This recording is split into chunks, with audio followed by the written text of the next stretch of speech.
My name's Tom Toole. I'm with Remax. One of our team members will be by on Tuesday, and then we'll see you then.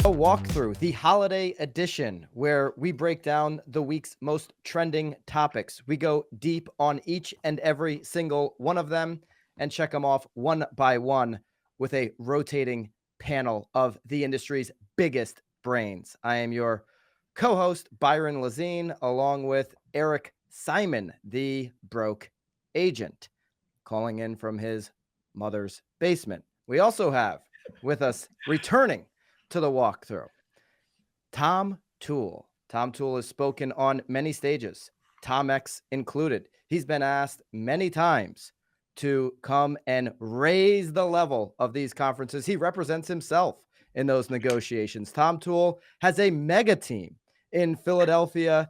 He is just an absolute beast objection handler. He's going to be making a live FSBO call during this episode, so stick around for that. Tom Toole, welcome back to the walkthrough. Ho, ho, ho, baby. Let's wrap a gift under the tree and get it for sale by owner. We also have Dan O'Neill returning to the walkthrough. Dan bleeds BAM. This man is one of the greatest creators of all time. If you didn't see his last Instagram collab with the broke agent, you need to go check it out. Dan has the self-proclaimed number one team in Long Island, but the MLS backs it up. Dan is a beast, and welcome back to the walkthrough, Daniel O'Neill. Honored to be here. Happy holidays, everyone. It's the holiday show. We got a whole bunch to get into, so let's jump right into the market topic right after a message from Eric Simon. The Walkthrough podcast is presented by Keeping Current Matters, your go-to source for the insights and content you need to be the market expert. KCM is the best in the business at taking the latest housing data and curating it into powerful visuals and marketing content for video and social media that help you look great and give tons of value to your clients and prospects.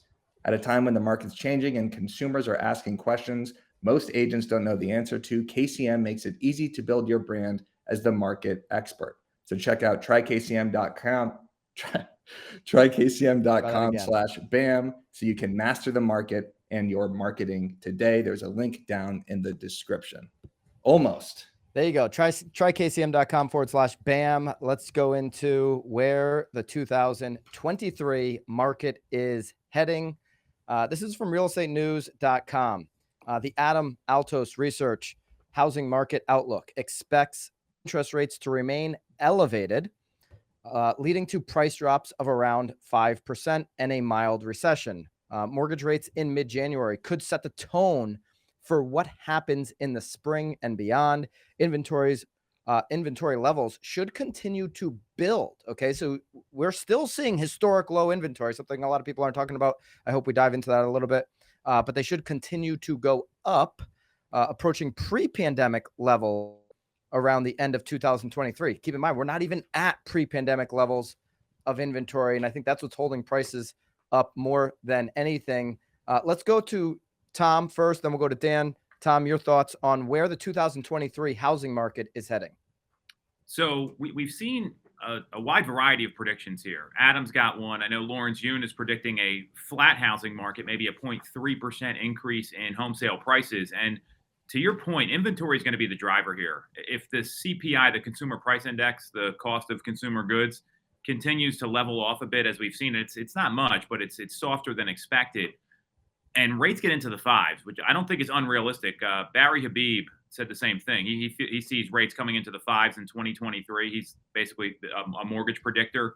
We've seen it the last couple of weeks too. People have been getting locked into the fives.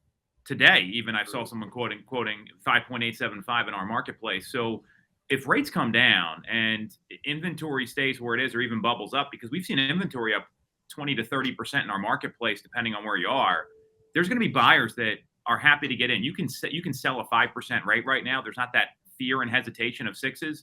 So I don't see prices going down, at least locally in our market, because we're still at a month and a half supply of inventory in the suburban counties.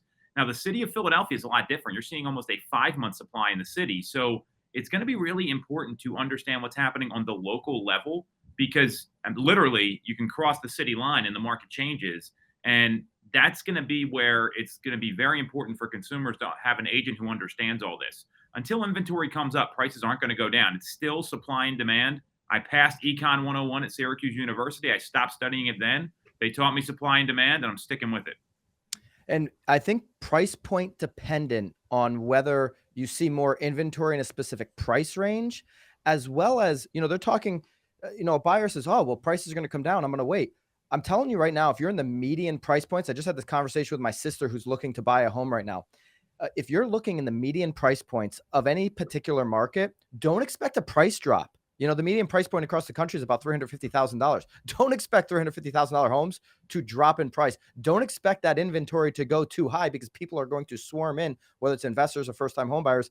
Dan, what are you seeing specifically in Long Island? And also, what are your predictions for 2023 in the housing market? Yeah, so I think always for us in the Northeast here, January 5th is kind of like our busy season, because you have a ton of buyers that will go to their families' houses for the holidays, and they kind of get that house fever. And on top of that, too, for the last 3 weeks, I haven't been putting out any listings. I've been signing them and dating them for the first week of January. So to piggyback off what Tom said, it is going to be, and it always is, a supply and demand issue, really. So there's going to be a lot more inventory, in my opinion, that will be hitting the market, but there's also going to be a lot more buyers that are coming to the market too. And again, to piggyback off what Tom said, we have no indication that rates will be raised, right? Obviously, with the inflation reports, it seems to be working. So if you are a buyer and you're able to lock in a rate in the high fives, even really low sixes, that's a pretty good deal. And we still have no inventory available here for our buyers. So my prediction is kind of in the middle. Like, you see realtor.com has like a 5.5% price increase for the year. I think that might be a little bit, too positive. But then you also see the minus or negative 5%. So I think it's going to be somewhere in the middle. I think prices are going to stay the same. And right now we're still seeing multiple offer situations, and we're still seeing things fly off the shelf. So that's my prediction. We can go to the KCM chart that shows projections for 2023. These are the latest forecasts from each entity. So yeah, like Dan just referenced, realtor.com up over 5% on their pricing forecast. You see more moderate forecasts, NAR's at 1.2%, Mortgage Banker Association's under 1%. You see, some really, some bears out there like Ivy Zellman, she's at, we're going to drop lower than 5.1%. You don't see, we talked about in past weeks, some of the big banks that are a little bit even more bearish than Ivy Zellman. You don't see any of these traditional housing forecasters much more than a drop of 5%. And even this Real Estate News article is just talking about, potentially drop in 5%. Inventory, interest rates are going to be huge driving factors. No question about it. We've talked about this a whole bunch on past shows. The one thing I'm really, waiting to see what happens in January is what happens after we get after the layoffs with layoffs, after the holidays with layoffs rather. So I think January is going to give us a lot of information. Are there companies that are waiting, trying to be nice guys and gals, waiting for after the holidays to lay off a whole bunch of people, and they announce Q1 layoffs come second week in January? That's going to be a significant needle mover in our economy as we move forward. Interest rates, obvious. I do believe interest rates, with the signals that we've had from the Fed and from others, that interest rates will be somewhat stabilized, remaining well over 5. But if we're living in the 5s, I think we can all deal with that. A loss of income for a lot of people would be a significant issue that would raise inventory in a much more significant way than what they're calling. Go ahead, Dan. Yeah, and I think really what it comes down to too is the motivation, right? So I've been seeing a ton of people that are coming to me and saying, well, we see the headlines and our friends are telling us this, and our friends are telling us maybe we should hold off and we should wait to see what happens with the market if it goes down. So I think more than anything, it goes back to our buyers and sellers' motivation. And it also goes, it's on us to be able to articulate what exactly is happening in our hyper local market to our consumers, right? Like, why did, Susan's house next door sell for $100,000 over asking 3 months ago? And why is it different now? Why you won't have the same results, and why we need to maybe switch our price strategy, or maybe what's the pro and con of buying now versus waiting. So it's on us as agents to be able to articulate that to our consumers. Tom? Love that. I got 2 points. One, the people that can really win in this market that have been standing on the sidelines are the ones looking to go into the premium price points, because that's where we're seeing the softer side of the market. I know in our marketplace here, homes over $1 million only make up 3.6% of all the sales. So there's less buyers. There's a smaller TAM there. But if you got a home in like the 700s, to Byron, what you had said, that's where the market really moves and there's a lot more activity there. You can leverage that to buy up a little bit. So I'd be the savvy home buyer and seller will be the ones looking to upgrade right now if they can get in a lower rate. And a lot of big banks are willing to work with jumbo loan customers right now. So that's something else you want to consider. And secondly, I've got a key data point. Is they're going to be the Black Friday sales were basically flat or a little down from last year based on projections when you compare it to inflation.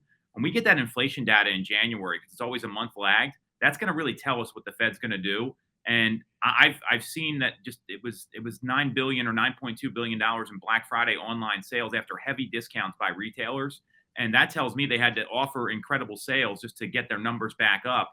And that was basically flat with last year, seeing 7-8% inflation. Those numbers should have been higher, so that's a good sign that inflation's coming down. There's going to be opportunities, no doubt.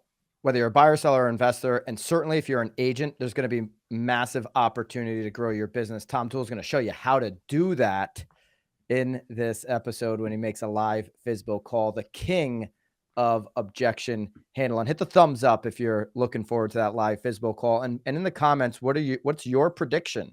Let's have the conversation in the comments. What's your prediction for the 2023 market? Let's bring Eric into the conversation as we move into some topics that he can take a swing at. It's coming right down the middle for you, Eric. And I think you could jump in here and tackle a couple of these. Well, thank you so much. I actually did want to piggyback off of something Tom said about the Black Friday sales. Avatar 2 also did not reach its projections. I don't know if that has anything to do with the market as well, but Avatar 2. Is this that profile picture everybody's doing? No, that's the AI profile. Oh, that's the advanced. Yeah. I hope nobody fell for that here. And Avatar 2 was excellent, by the way, although it was 3 hours and 18 minutes. My 5-year-old made it through the whole thing, so she deserves a gold star from her teacher in kindergarten. Wow. I love the dudes and we apologize that this is an all dude show. The boys are back in town, holiday edition. I don't know what to tell you here, but I can't stand it when the dudes with that profile picture, they do it like on, they take a beach shot, like with their shirt off, and they do the profile picture to try to make them, make their pecs really pop on these profiles. It's like hypersexualized anime, basically, is what it is. It's like everyone just kind of showing like, here's what I look like as a real sexy, like cartoon, basically. So the fact that realtors were doing this, I thought was kind of. Can you imagine us four like shirtless on the beach posting those AI photos? That would like haunt ridiculous dreams. Yeah, I haven't seen a group. We should have had a shirtless. Tom's chest would blind us. We should have had a shirtless beach picture over the summer, and you three assholes couldn't even communicate with me. It would have been in Ocean City. It would have been beautiful. So we were there. We were at your house. Dan took a wrong. I know. I was not. That was the point. He was texting while driving. Went the opposite way down the freeway. Tom, Dan, I hope you have a bottle of cologne coming to you this week. You broke a $500 bottle of cologne all over Tom's sidewalk. Yes, I did. No. Who cares about the sidewalk? Byron, listen, hold on, time out. I'm going to take control here. This is my warning shot, Byron. I've planted a doomsday device on this podcast that at the snap of my finger. Yeah. Good. Dan, you have absolutely no pull when it comes to the walkthrough. Okay. I warned you. Haley, pull up the screenshots here. She's not pulling up the screenshots. She Haley is. isn't pulling up the screenshot. Listen, everybody thinks Byron is tough as nails. He's this hard guy. He's a little Boston Terrier, right? That nips on your ankles, right? You will see no screenshot. You will see nothing. Haley, put the screenshots up. I want to show Byron's true colors of how much of a softie he is. Haley, don't do this to me. Haley. Dan has that. This is showing how little pull Dan has. Oh, this is messed up, Haley. Haley. Okay, let's go to topic number 2. Maybe we'll show some screenshots later. What are you trying? You're trying to do what I did to Ricky Carruth to me. You're trying to Ricky Carruth me. Ricky Carruth people. Haley. Hey, I'm actually digging a little bit of what RC's doing out there, Ricky. Ricky, reach out. Let's do some more content together. I think there's something there. Topic number 2. Ecklund Gomes signs 5-year deal with Elliman. Real Deal reports this. Top performing teams deal breaks from star brokers striking out from firms. Okay, so in the article here, they reference that you've seen, like some of these big mega teams. I mean, this is a monster team, over $4 billion in sales. And there's been a trend where these big teams have left traditional brokerages or legacy brokerages, what any of the brokerages, they've all felt this, where they've gone off maybe on their own, or they've gone to something new. Okay. So they reference Ryan Serhant, a fellow $1 million listing star with Ecklund. He left Nest Seekers in 2020 to launch his brand. He described Serhant, his company, which offers in-house content creator that centered on agents' individual brands, give those agents resources to build their own brand so they can help generate leads in their sleep. He wants to create this platform that could do that. Serhant said, many times he had to create this brokerage because he didn't believe it existed in the industry. In 2 years of Serhant brokerage, I see Tom shaking his head. I'm feeling you, brother. It looks pretty traditional to me. If that's what the head nod was about, it hasn't broken to me. I'm not. Listen, Serhant is top G. He's amazing. I'm not dissing him at all. What I'm saying is he hasn't come up with a brokerage that has been so unique that that has made waves in that way. But he went out on his own, and he's doing very well. They also reference the Alexander team, which did 1.8 million sales just last year. They left Elliman, so they didn't re-sign like the Ecklund Group. And they had 3.5% of Elliman's business, public traded company. This is a significant hit, and they went with Side. Okay, so they started their own company, but it's backed by Side, which is kind of a platform for back end brokerage services, if you will. But the Ecklund Gomes Group decided, nope, we're going to sign a 5-year mega deal, and we're going to stay at Elliman. Dan, let's get your reaction. Then we'll go to Tom. We'll get Eric's reaction here as well. I mean, I think this is pretty cool. I think the best part about it is like the Real Deal posted this article as if it was like an NFL, Woj report, like it was a free agent signing. Woj bomb. Like it's Carlos Correa. I also think it's Trey it's Turner, cool. bro. Trey Turner. Well, I also think it's cool they stayed put, because I think for some people, some teams, and some brands, they're associated with the brokerage. This is a prime example, right? Everybody knows them as the Ecklund Gomes team at Douglas Elliman. It's as much as their brand as anything. They referenced Tal and Oren Alexander, who did make up 3.5% of Elliman's business. They went off and did their own thing, but I'm not seeing as much of them on my feed or in the news, right? So I love the entrepreneurship that Serhant, the top G, and Tal and Oren, they went to go start their own thing. I will never hate on the entrepreneurship factor, and I can't blame somebody for wanting to do their own thing. But I also know the headache of simply making that move itself. And I have a lot less $1 billion of sales than they do. And I know how much of a headache it has been for me in the past. I could not imagine moving 90 agents across different state lines and all the production and all the sales that they have. It is a nightmare. So I think it's a cool move. I'm happy that they stayed put, and congrats to all involved. It's a logistical lift anytime you move, and there's going to be an impact on your business. Oftentimes there is a step back before you can take a couple steps forward. The grass is not always greener on the other side when you decide to leave a brokerage, when you have massive scale to your business. If you're just starting out your business and you're less than 10 transactions lifetime, and you're trying to do it all on your own, and you're contemplating, should I go to this team? Hey, what do you got to lose would be my argument to going to the top team in your market. You have no friction of moving your business, because if you're less than 10, 20, 30 transactions lifetime, guess what? You don't really have a business. You have a start of something. You're just getting the ball rolling. You're just getting going. So you're not moving anything of substance. You're just saying, hey, I'm going to go fit in here. I was having a conversation about these mega deals that you see. And a lot of people would argue, you mentioned 4 billion plus in sales, right? For Ecklund. A lot of people would say, why don't you go out on your own? Tom, I'm sure you've heard this with your numbers. I'm sure you've heard this, Dan, with your numbers over and over. Dan, why don't you just go be an independent brokerage? And I've definitely heard it with the team in Connecticut, because guess what? Our team is far exceeding the majority of the brokerages in that state based off production. Why don't you go out and be your own independent? There is value in having a great partnership.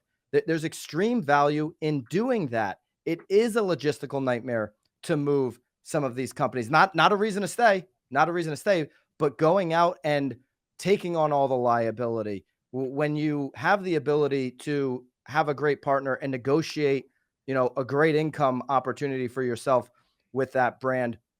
Listen, Dan's at an independent. My team's at an independent. Tom's with a legacy brand with Remax, right? Correct. So you don't see that very often. A lot of people chase the next downline. A lot of people chase the next paycheck. They decide to stay put. Tom, what does this say to you? Do you think more people will stay put and negotiate with their legacy firm going forward? Or are we going to see more people, chasing the next shiny object?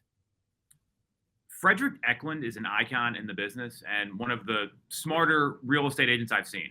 Ryan Serhant there as well. And I get wanting to do your own thing. I don't know that I compare Nest Seekers to Douglas Elliman in the first place. Douglas Elliman's a power brand.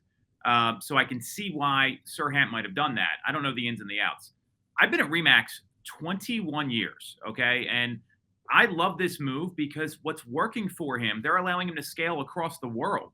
So people, you mentioned the grass is always greener. We see this happen with agents all the time where they think this new brokerage is going to energize their business. And I'm not talking about the 0 to 4 year agent or someone new, like you had said. I'm talking about established players in the marketplace. And as long as I've been in this industry, I've seen some agents, they've gone to 2 or 3 different companies.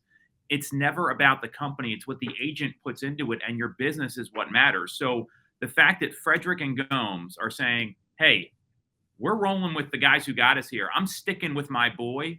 However you want to put that together, I see a lot of value in that, because when you've got a power brand like that and you've got a partner that's supporting you, because a brokerage is really a partner right now for mega teams like Frederick Ecklund and John Gomes. I love this move because if it's not broken, why would you mess with it? Could someone cut you a better deal? Sure. You don't know what the leadership's going to be like when you get there. You don't know what the tech, right? Remember all the tech that got sold 3-4 years ago with Compass, and they had contactually, like, I mean, come on. And we've seen these people make these moves. In my marketplace, one of the higher producers made a move to another company, and they put a lien on her house because they paid her out. They cut her a mega deal. In no way in hell I'm letting someone do that, because it's my business. I should be putting a lien on their house for coming over, not the other way around. And when you stay with what works, and you can still innovate at Douglas Elliman. And look, I mean, our friend Josh Rubin's been at Douglas Elliman for a long time. He used to sit next to Frederick. I mean, he's had a very successful career there. So when you got a power brand like that behind you, I don't think you want to mess with it. Aaron Judge went back to the Yankees, right? That's a great example. Could he have gotten a bigger deal somewhere else? Sure. He stayed with what worked. And I think there's a lot of value to that, and especially in today's climate, because people want stability. They want consistency with everything going on in the market. I don't know what kind of message it sends your clients when you're jumping all over the place all the time. Serhant, I get why he did what he did. Nest Seekers is not Elliman. I'm going on the record at saying that. Yeah, agreed. But and I get the team rich model or wanting to go indie, but when you got someone that has your back, that's got a mega brand behind them, Jill Biggs is a great example, right? She is Coldwell Banker, and I'm sure she gets calls all the time. She's another good friend of ours, so I see a lot of value in this. She's got maybe one of the best deals with Coldwell Banker that you could ever negotiate, in a sense that they would never let her go. She is a blue chip contributor to that brand for them. It would be a huge loss if they did let her go. I love the sports analogy. I was talking to a CFO of a top 10 brokerage across the country, top 10 in volume. And he said, these contract negotiations with the mega teams, with the big teams and the team leaders and the big producers, it's getting to be like a sports negotiation, like when LeBron James is renegotiating contract or any of these athletes. It's getting to that level. And oftentimes just knowing, hey, maybe I did outperform my last contract. Ecklund probably outperformed his last contract. Do you want to re-sign me? Well, here's what you got to do to hit the number to re-sign me. Elliman knows anybody would sign him. They know he can go out and start his own thing, but him creating a win-win deal for himself to stay and continue to build on what they've started, there's huge value. There's also nothing wrong with leaving. When you do it too many times over and over and over again, to your point, you're going to have an impact on your clients, which is who you're supposed to, care for more. And certainly I get it. I got a lot of friends at Real and EXP. It's like a big hot thing. Oh, it's just when you do the math on these things, if you want to be a recruiter, be a recruiter. But if you want to build a real estate business, when you do the math on these things, if you can negotiate a great deal, you're in the contract business, folks. We're in the contract business as agents. If you can negotiate a great deal for yourself and you do the math on it, it's all about it's all going to even out at the end. Eric, I mean, at one point, the Overask podcast, which you should search up the last one here from this last week, such huge YouTube value.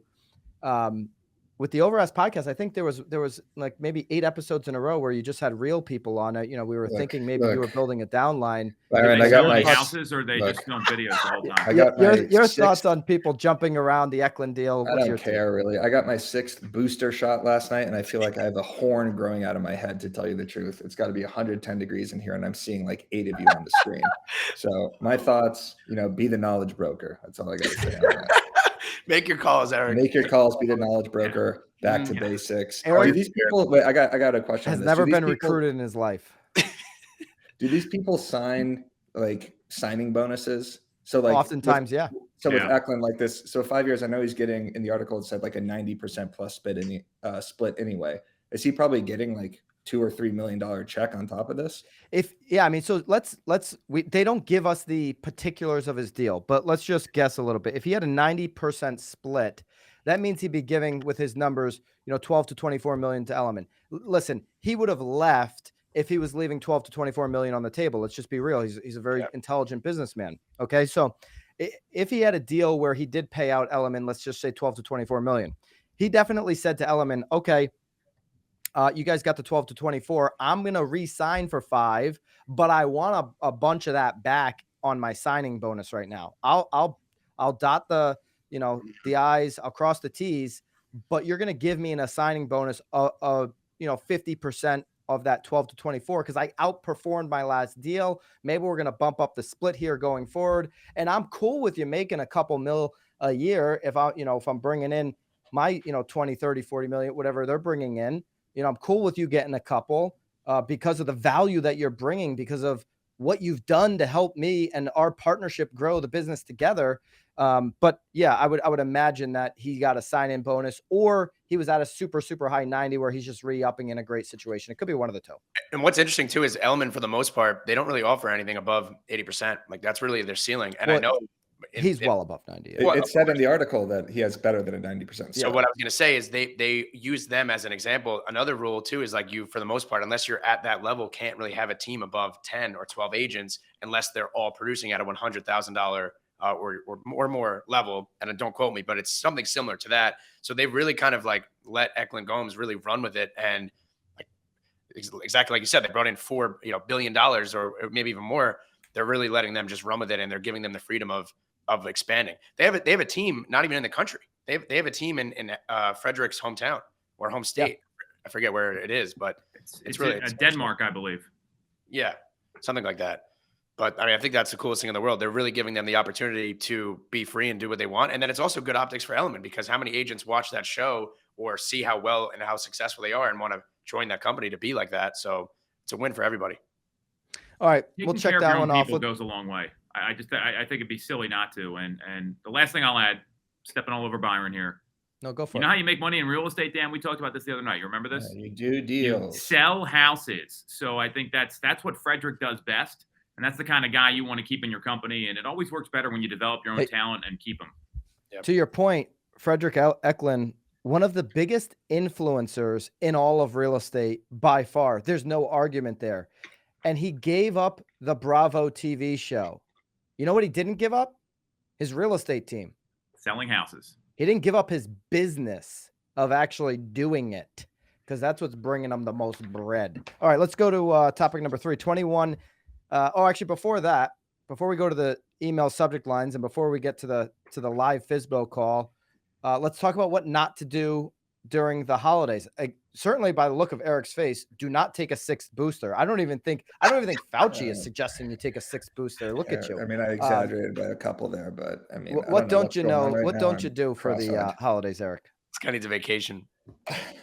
I mean, there's a lot of stuff. I've talked about this before. Number 1, do not post generic holiday graphics. Don't be Tom Toole. I mean, Tom Toole doesn't do this actually, but don't post a Remax branded thing that says Happy Holidays, a square template. No one cares. That will cause an immediate scroll by, people to unfollow you. People will hate that post. No one feels like that's a personal touch. So all agents should avoid posting generic holiday graphics. Instead, you should probably just send your clients like an actual text or a DM, send them an audio message or a, video message of yourself on Instagram. So it juices the algorithm. We talked about this with Katie Day about a month ago. I think that's a good move. Maybe don't text your clients on the actual holidays. I don't know how you guys feel about that, but I don't like receiving just generic Happy Hanukkah texts or Merry Christmas texts. It's annoying to respond to. And it doesn't feel as personal as doing something like sending a video or an audio message before.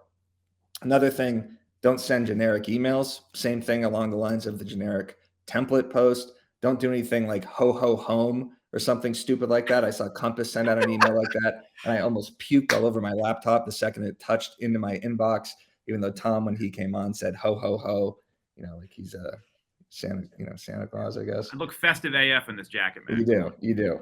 So I don't know. Don't text on Christmas. Don't send generic holiday graphics. And then I wouldn't post real estate content on the actual holidays either. I think it kind of goes to waste. Like, obviously, don't promote a listing on Christmas. You're not sitting an open house on Christmas. But if you're just kind of scheduling your normal reels, or your why buying is better than renting, or you're pointing at captions, or whatever you're doing, just lay off that for a couple of days, because it's going to go to waste. And people just want to see, what you're doing with your family, the traditions you're doing on your Instagram story. Instagram stories will really be popping over the next couple of weeks, and just see how you're giving back to the community, that type of thing, as opposed to just the same old content. So if you have stuff scheduled, turn it off, wait until the 27th, 28th, the week following. Yeah. Show us, you making your favorite holiday drink in the stories, and what goes into that mix or whatever. Every time I get a text message on any holiday and it says, happy whatever, and it doesn't say my name, it just says, happy holiday, something, whatever, generic like that, I know that they sent out a mass text to their entire phone, and it infuriates me. I never reply. It makes me disgusted in that human being. It is not a nice gesture to mass text your database happy holidays. Mean gesture. It's like texting someone just happy birthday on their birthday also. I think it's invasive. We have so many text messages to respond to as it is. Just having your realtor or anyone just text you like, hey, Merry Christmas. Then you just got to text back, all right, cool, Merry Christmas to you too. And then that's it. Right. What if they say, hey, how have you been after that? That's the worst. If they lob you a have you been after that, and now it's upon you to actually like write a paragraph back to them. I was doing good till you blew up my freaking one day to sit here and be a freaking couch potato, you scumbag. Exactly. So those are my 4, new article on brokeagentmedia.com. Check it out. Tom, what do you got? Booster might be a good one too. Yeah, you look like you're melting down. You look like you're Frosty the Snowman melting away in Arizona. Look, at my parents' house, there's no air conditioning. I guess it's got to be 95 degrees in here, or maybe that's how they like it. But it's hot. I am melting down right now. Why don't they have air conditioning? They have air conditioning. The older you get, the hotter you like it. I guess that's what's going on. Go search last week's walkthrough. Eric talks about how his family started Piety Pizza, and he was going to be the Piety Piper of pizza. One day he was going to be the little pizza boy, and then they I wish I was a little pizza boy instead of doing this. This guy needs a vacation in the worst way. Byron, what's been working for me, and what I've been doing is I've been creating these 20-second long videos, just filming it myself, saying the person's name. Merry Christmas, Tom. Thank you for everything. You're the man. It's been a pleasure getting to know you this year. I hope you have a wonderful day. I hope you have a Merry Christmas, and God bless. See you soon. Boom, send it. The responses, the activity that I've gotten, it's been incredible. I've actually gotten a ton of leads from doing it too. So that's what I've been trying to implement this year, instead of just sending out that generic text or that call. I think, and you can do two things at once. You could set up your phone, be in your kitchen, making your holiday dinner, and like what you're talking about, Dan, like being super authentic. Like, hey, Tom, I'm sitting here getting the appetizers ready for the family. I know you're probably doing the same thing. I just want to reach out and share my appreciation for what you have, what you have meant to me, the team, whatever the case may be in your particular business, and just want to share my gratitude and my appreciation for you. Hope that we get to catch up in the new year. Hope you're pouring some love into your family, man. And I'll catch you in the new year. Right. And you can do that maybe in a DM somewhere that they consume it on their own time. Yeah. The DM's the perfect way to do that. It's way less invasive and they could just consume it on their own time, like you said, or you could do a personal video in an email, like through BombBomb or something like that. Or just do it That's before. way better than a generic I've one. been doing it, like, I send out 20 of those a day, right, leading up to the holiday. So that way I'm not just waiting until, Christmas Day, let's say, to do them. So I've been doing them sporadically to people that are important to me, past clients, everything. Yeah. I think doing it at your home, like don't try to look for the perfect setup in your office where it feels, officey and salesy. Do it in the nature of you just like wrapping gifts, making a turkey, making a ham, whatever the heck you're doing, and then shoot off those personal messages. All right, here's some subject lines going to topic number 4 of things that you should be doing. It's 21 email subject lines for agents to use over the holidays. It's a BAM article, so you can just this is an article you want to click on. You want to grab this and copy and paste these 21 subject lines and start using them. This is a tool book for you agents. It's a little gift from Chris Smith, and BAM wrapped it up nicely, and we're delivering it to you where you can find it. The link is below. So Chris Smith, shout out to you. He's got the tweet embedded here. He put these 21 subject lines in there, and here are the email subject lines for everyone in your local market. I don't know, Eric, are we going to go through all 21, or would you want to pick out a few? Let's just do 7. All right. Well, why don't you pick out your favorite ones? Pick out my favorite ones. What am I, a kid? Picking out my favorite Christmas gifts. Go grab go grab a couple gifts under the tree, Eric, and you can unwrap them now. I got Hanukkah Harry dropping off books once a night. Get this guy an espresso too. Oh my God. Eric, I've never seen a more pathetic performance. Hey, we've been doing Why the don't show I just all year walk off the show? Then? I don't need to be on this. I could go. I need to go take a bath or something. This is the 35th. If you're going to keep attacking, I'm going to walk off the show and go take a bath. I've never seen a worse performance. I've never. Great, then I'll leave. This is awful. I don't need to be on here. I don't need to be on here. You're falling asleep. What is going on? I'm telling you, I got another booster last night. I don't know what's going on. My brain is upside down. What the hell did you get another booster for? How many have you had? We have the wedding coming up, and I was talked into it. Okay, I was talked into it because we have this big deposit, and if I miss it, then it's on me because of COVID, something like that. So that's what's going on. Byron, you know what's happening? And listen, we've all been there before. Eric is a little bit. I haven't been there. Eric's burnt out. I mean, he's tired, right? He's on podcasts all day. He's traveling. Eric needs a break. This is Eric's first time in leadership. He's on podcasts all day. He's on all day. First off, I've been providing decent insight on this. I went through the 4 topics. I read the KCM thing. I'm doing the best I can here, right? All right. I mean, if I had to go to my parents' house for the holidays, I'd be vomiting in my mouth constantly. So I can't really blame him on it, especially being an adult. And so I do have some sympathy here. So I get where you're coming from. I want to get to the live FSBO call. I'm sick of dragging Eric's dead ass around this show. So all right, here we go. Here's my favorite email subject. Ready? Best places to see Christmas lights in the city name before it's too late. Yeah, that one crushes. We actually did this one. I like that one also because you're actually giving tactical information to your clients to show them where they can see the city lights. That's my favorite email subject. Read the article for the other 6. Read the article. There's some great subject lines for buyers. There's email subject lines for sellers. Tips for selling your home during the winter with the snowflake. Tom Toole, we know that a snowflake drives more clicks in the winter time. So that's a little marketing tactic. We learned that one years ago. Email subject lines for your listings. And then other subject lines that you can just use during the new year, new house. We got you a gift. Okay, people are going to open that. We got you a gift, little wrapped up emoji there. Might want to see what they got. All right. Are we going to do this live FSBO call? Hit the jam the thumbs up right now if you're ready for this live FSBO call. Let's do it. I mean, Eric, if at this point, since Tom's been doing all the work, you could walk off. You can Haley, storm put off. up the screenshots. Haley, put up the screenshots and bury this guy. Enough is enough. Of Byron begging. I'm going to start dialing here. I mean, the screenshots I can explain. So if you want to put up the screenshot, go ahead, Tom. Tom, first off, let's get tactical here. Are you going to share your screen or no?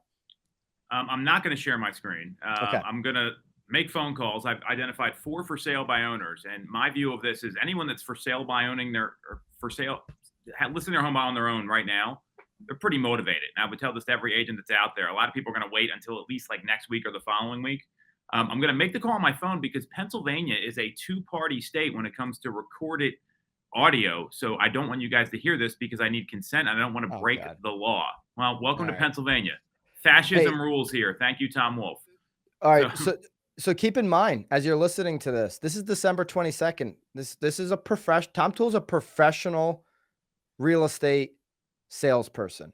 He's making the call on December 22nd. He knows business, is going to opt. People have these thoughts. They have a house for sale, but they need help. He's about to help some people here. All right. So where did you get the numbers from? I got it on Zillow. I'm dialing Got now. the number on Zillow. Go ahead, Tom Toole. Google Zillow for sale. He's not going to let us hear the other end. I mean, this is. Well, I mean, he can get in trouble for that. I mean, it's illegal to cold call in New York right now. In the comments, and we're going to give Tom 3 numbers here that he can try. If the first one doesn't pick up, he'll try another one. In the comments, if you'd like us to do a show where all we do, like we've done with the BAM debates, a live show, is just go around and cold call. I think, expired listings. Hey, first week of January, there's going to be a ton of expired listings out there. We could do it then. In the comments, you want to see that. Byron, Dan did a couple of Instagram lives with that did really well. You had like 100+ people on, and you like nailed that first call. You talked to that person for like 7 minutes and got their contact. Hi, my name's Tom. I'm a local realtor in Westchester, calling about the property you have for sale. Had a few Always questions. leave a message. If you get a chance, give me a call back. You always leave a voicemail. Professional. I realized I gave out my cell phone number on the show here. This is fantastic. So to hit up Tom Toole with a happy holiday text. Okay. You know what's interesting? I immediately. disagree. I never leave a voicemail because I feel like if you leave a voicemail, they're not going to call you back because they're just saying, "Oh, well, another agent is calling me." No. This is Grant Cardone 101. Professionals always leave a voicemail. Yes. Now, what I do, Tom left a pretty professional one. I might actually leave a cliffhanger. Hey, I got something for you. Call me right back. Right when you free up, call me back. What the heck's this guy? What's going on here? Is this guy stalking me? What is this psychopath doing, leaving me a message like that? I just want the call back. My whole point of a call is to talk to a human. So I want to increase the odds of getting the human to call me back. You got to leave a voicemail, because think about how often people call you and don't leave a voicemail. And if you ever get a return call, it's 0.0 times for me. And I'm not a secret agent. So I would argue that point as well. Here's number 2. Well, I mean, I just would hang up and then I would just make a note of it. Hey, put it in my CRM, attempted call, December 21st, whatever. And then I would make on my next rounds, when I do it, 2 days later, I would just call that number back. I mean, listen, everybody has their own, right? Whatever works for Tom might not work for me, and vice versa. I'd encourage leaving the voice. I think, to Tom's point, I've found in my experience, my odds go up. I guess it also depends on what kind of script or what you're, going in, right? Like what scripture? What your script is, right? Like my script is different than Tom and different than yours, probably. I can share mine. Let's see if Tom gets an answer here. Eric, looking at your face, I am starting to feel bad that I was so hard on you earlier. Hi, Mike. My name's Tom. I'll get off the screen. You don't need to look at me about the anymore. property you have for sale. Had a few questions for you to see if this will work for anyone we're helping right now. So if you get a chance, give me a buzz back. I've never seen anything like it. This is my cell number. Thanks. Tom's covering the mic like we can't hear a cell phone number for the second time. Everyone's drinking eggnog today. Let's see what we got here. Dude, all right, we're going to give you 3 strikes and then you're out. Eric's on his 15th The entire Philadelphia Phillies during the World Series. Oh, my God, dude. What an episode, huh? What a holiday special. In the comments, do you love this? Do you love the rawness of this holiday special? Eric's got a 105 fever. Actually, he's not performing like Michael Jordan with a fever, but he is performing. He did just try to. My name's Tom. I'm a local realtor in Broomall. I was calling about the property you have for sale. Is this the owner? Get him, Tom. Get him. Sure. Yeah, I was calling to get a little more information about the property first off, to see if this will be a fit for anyone that we're working with. I just wanted to verify some of the stuff I saw online here. If you got a second right now. Awesome. So it looks like you're asking $859, and it's about 4,700 square feet. Is that all right? Okay. Got it. So, and that happens a lot in Delaware County where they don't properly assess the home. So it could very well be bigger, and they still have those paper tax records down at the courthouse. That wouldn't surprise me. So that makes a ton of sense. And so you're asking $859. So I took a look at the photos you had posted here. I couldn't see a ton of them. So it looks like the kitchen's pretty large. Looks like it's had a little bit of work done to it. What about the bathrooms? Like, what are there any renovations that you've done to the home?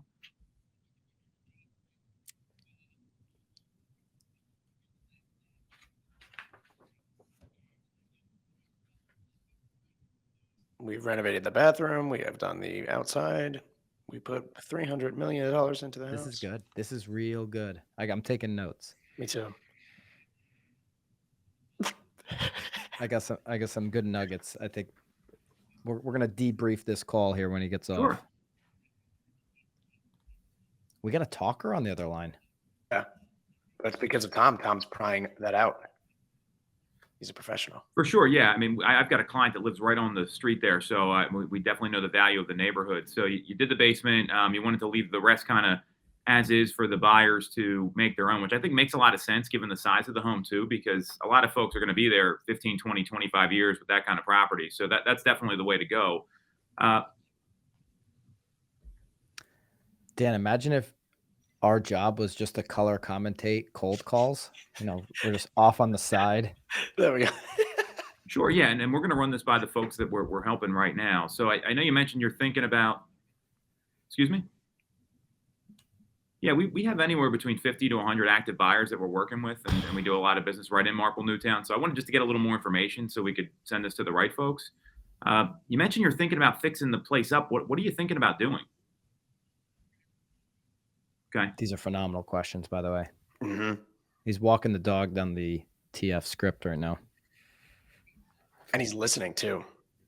He's a great listener. And there's a market for that too, that folks want to come in and Only make the place ears their that own. rival So I'm clear my that ears that shouldn't in the stop you from game selling are it. Tom Toole's ears Can I? in size. Ebenezer Scrooge's ears. Or Eric, man. Mm-hmm.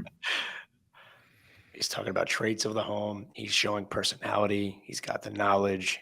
Got it. Okay, that makes a lot of sense. And I'd be really careful putting too much money into the home because you may not get it back. So where are you guys planning on moving to once the place sells? It sounds like you got a pretty great property here. This question works on expireds. It works on FSBOs. Okay, got it. Question. So it's your father's property. Understood. So I see you got it listed online here. What else are you doing to market the property right now? This is the hammer. What else are you doing? You're going to see him say, Okay. what else? What else? What else? What else? He's gonna drop the seeds of doubt. Byron has. Okay, so you got a couple realtors. Byron Okay, hasn't enjoyed. so you got a couple signs up, a couple realtors, and anything else you're doing to generate traffic right now? Anything else? He's Okay. looking for them to rattle off. Is there a good time where one of our team members could swing by and just take a look at the place to Always get ask inside for the there appointment. and see if it'll be a fit for anyone that we're helping? Okay, but when would be a good time for you, especially with the holidays coming up? Is there anything next week? This is a master at work. Okay, early Tuesday. So how's Now he's stuck with the appointment. Okay, Monday might be a little tough, I know, because it's with the day after Christmas. But Tuesday we certainly got some time. How's 12 or 1 o'clock? Does that work for you? This is Tiger walking down the 18th. The red shirt Okay. on Sunday. What time do you leave for work? It really is. Okay. Get this man his WWF belt. Yeah, we can make 11 o'clock work. So we'll have someone come swing by. Took Tom 6 minutes to find himself a listing appointment. Yeah, 11 folks. o'clock will definitely work. And what was your name, sir? Look at this guy. James. Okay. And then is there a I get an the email card. address for you? I could just send you all our contact info so you have it.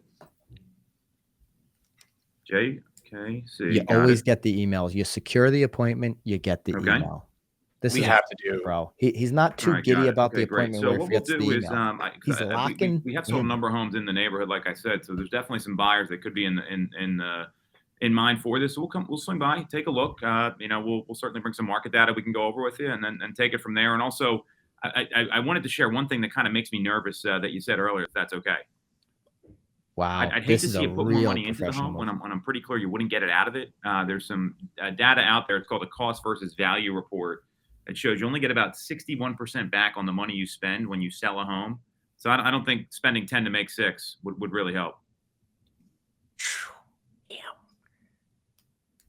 Good. Gotta do it. Well, and that's my point too. So all right. So again, my name's Tom Toole. I'm with Remax. One of our team members will be by on Tuesday, and then we'll see you then. All right. Happy holidays. Take care. Bye-bye. Appointment booked December 27th. There you go, fellas. Incredible. This is why Tom Toole is a professional. Took him 6 minutes. He made 3 phone calls. He got him and his team a listing appointment right around the holidays, guys. This is a listing appointment. He can go into January. They're going to be putting a Tom Toole sales group at Remax sign out in front of this yard, probably by January 7th, maybe the 15th. depending on when they get photography. They're locking this one in. I can tell you that. All right, here are some of my big takeaways. All right. Number one, Tom was calling to verify the information he found online. Okay. He's planting the first little seed of doubt. Oh, I'm a for sale by owner. I'm not a professional. I don't even really remember what's online. I don't know. Maybe I had my kid do it. What is online? Where'd he find this information? I don't do this every day. So now somebody wants me to verify the information. He rattles off the features.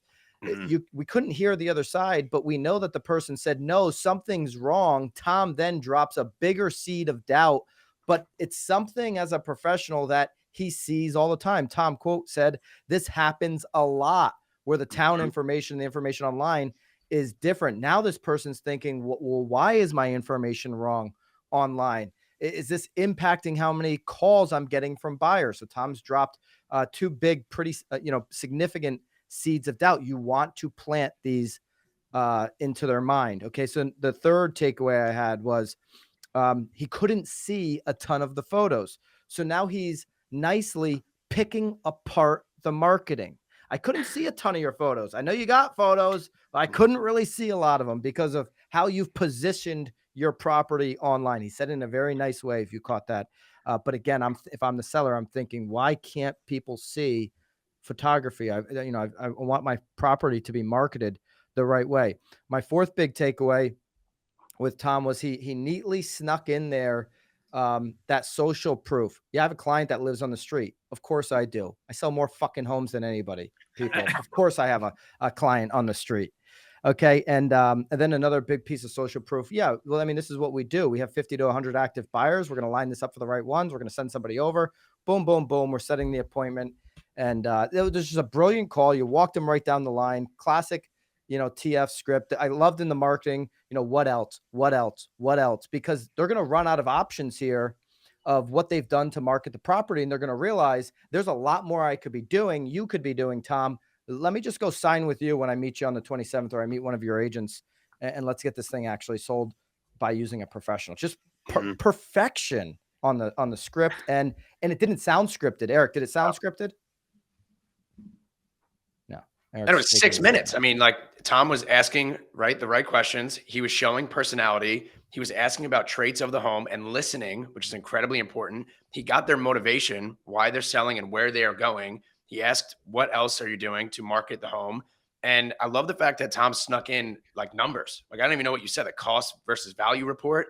Like, you were able to, in not even a scripted way, in 6 minutes, go through all of these things, set an appointment, build rapport. And I guarantee you, if there's been 40 agents that have called on that listing, they probably just hung up the phone like, who the heck is Tom Toole? Like, this guy was different than every other person that called me, pretending they have a buyer or pretending to get, try to get the listing. So you just got yourself a listing in 6 minutes. It's not a 40-minute call. You ran through all of that in 6 minutes. And you know why, Tom? You know why you've done that? Because you've mastered those scripts, because you've practiced those scripts, and you've done the work. He's done it over and over and over again. He controlled the conversation. The person asking the questions is in control of the conversation.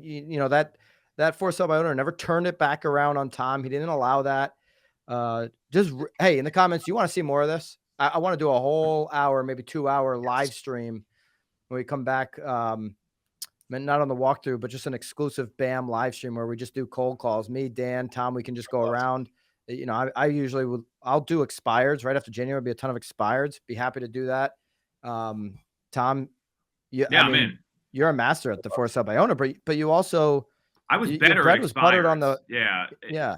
I mean, this one, obviously I wanted someone that was going to pick up today. So for sale by owners, typically have a higher pickup rate. You don't have to drill them as much as expireds.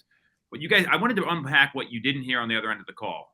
So yeah, please. It's an estate sale. So that gets my antenna up right away. I want that great meeting. Listing.